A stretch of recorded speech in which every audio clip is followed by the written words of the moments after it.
नमस्कार माझ्या शेतकरी मित्रांनो, शेतकरी दादा यूट्यूब चॅनलमध्ये आपले सर्वांचे पुन्हा एकदा स्वागत आहे। आज आपण बघणार सोयाबीनचे बाजारभाव।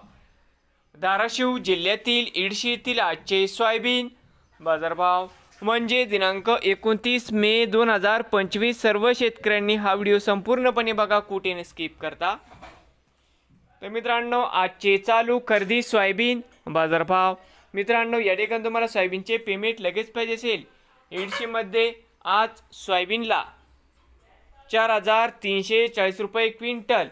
इडशीमध्ये आज सोयाबीनला बाजारभाव मिळत आहे। मित्रांनो, नवीन आले असाल तर शेतकरी दादा यूट्यूब चॅनेलला सबस्क्राईब करा रोज सोयाबीनचे व्हिडिओ बघण्यासाठी। धाराशिव जिल्ह्यातील मित्रांनो, हा व्हिडिओ संपूर्ण बघितल्याबद्दल मनापासून धन्यवाद। भेटूया पुढील व्हिडिओमध्ये।